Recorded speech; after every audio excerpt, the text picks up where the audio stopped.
So to further continue, we are going to see diagnostic session control and service access levels. Okay, so just as an afterthought, I decided to add this. So this session control and service access levels also play a important role. We'll see how.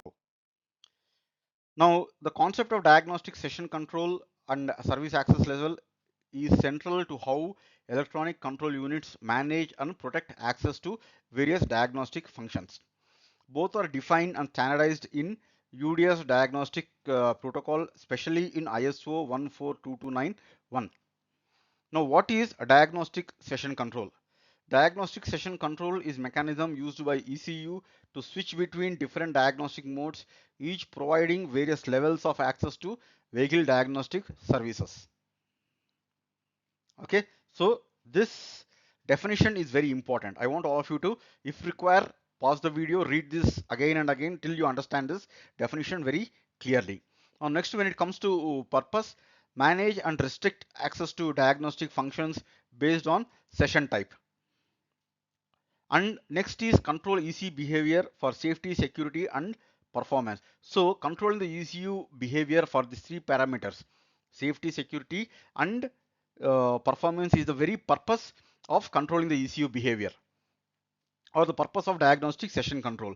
Next is activate or deactivate certain features, enabling writing or programming in extended sessions. Now coming to the UDS, which is 0 by 10 diagnostic session control, the common diagnostic sessions, the UDS defines several standard sessions, though OEM may define custom sessions too.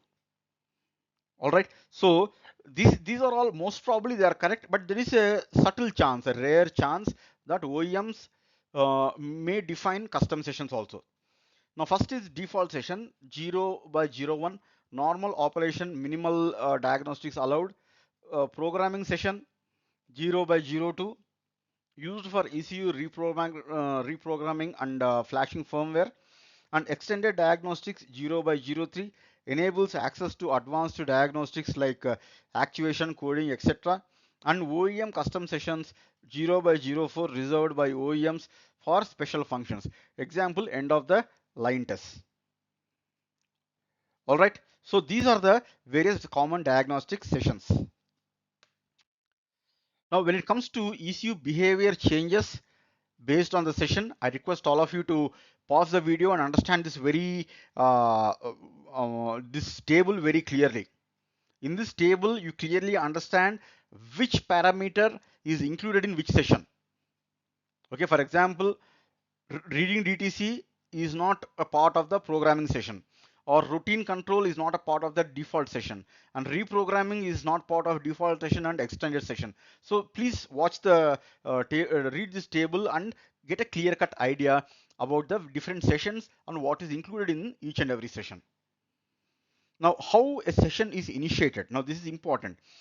The standard diagnostic tester sends a 0 by 0 by 10 service request with subfunction indicating the desired session, and the ECU responds with positive response and sets a session timer, example 5 seconds. Okay, please listen to these instructions very carefully. Tomorrow when you become a professional onboard diagnostic tester, this is a very important step. The tester must communicate continuously to keep the session alive, or ECU will revert to default session. Example, UDS request response, and this is a default, this is just for an example how it is tested and how it is initiated. All right, now coming to the session timeout, each diagnostic session is valid for a limited time, and the S3 timer, typically 2 to 5 seconds, is used once the timeout is once there is a timeout, typically after 2 to 5 seconds, it is automatically revert to ECU back to default session if no communication occurs, and to prevent a ECU from staying privileged session indefinitely. Okay, so these are the purpose of the session timeouts. Now when it comes to service access levels, Authorization levels. To protect the sensitive operations, ECUs use service access levels, often enforced using first is security access, and the initial command is 0 by 27, and allows access to protected layer services by verifying the tester using seed key authentication. Okay, so access level name, session required, and this table we are going to see the access level name, we are going to see the session required, next is the access control type, and example services unlocked. Okay, so first is the public access. The session required is a default, and for this no authentication is required, and it is going to read DTC's win sensor data, which is a very normal data. Now when it comes to protected access, extended diagnostics like seed key and authentication, and this, for example, actuator test, coding and calibration. Now coming to the restricted access, the session required is programming and seed key plus certificate authentication. This is the access control type, and flashing control memory access. All right. Now, when it comes to relationship, session versus access levels, in other words, session controls defines the mode while access control defines the permission level. Okay. So understand this relation very carefully. For example, in the table, if you see this table, you will understand. In this table, I am going to talk about diagnostic session, security access, and type of services enabled. So when it comes to default session, well, it does not require security access. It has only basic diagnostic reading, example DTCs, which I mentioned here. Now, when it comes to extended diagnostics for writing actions, for calibration, actuator tests, and parameter changes, the, this requires a bit of security access. And coming to programming session, again, it requires very high security access. Actually, it requires very high level security access because and the type of services involved in flashing the ECU, software updates, bootloader functions. Security and safety integration.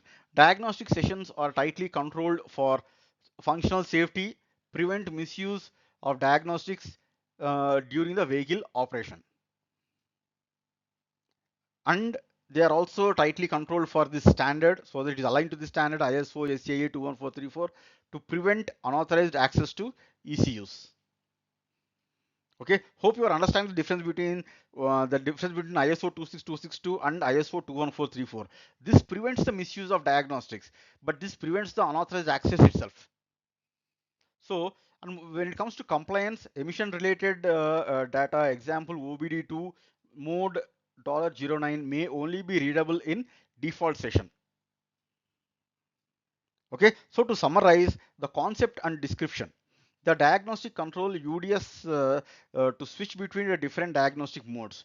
Default session, normal vehicle operation, basic diagnostics only. Extended session allows deeper diagnostics, requires authentication. Programming session, so these three sessions are important. Programming session enables ECU reprogramming, strict security forced, and security access additional authentication needed for protected services. And S3 timer session timeout mechanism. All right, so these are all the various types of sessions and the exact access and the purpose of each session. Thank you.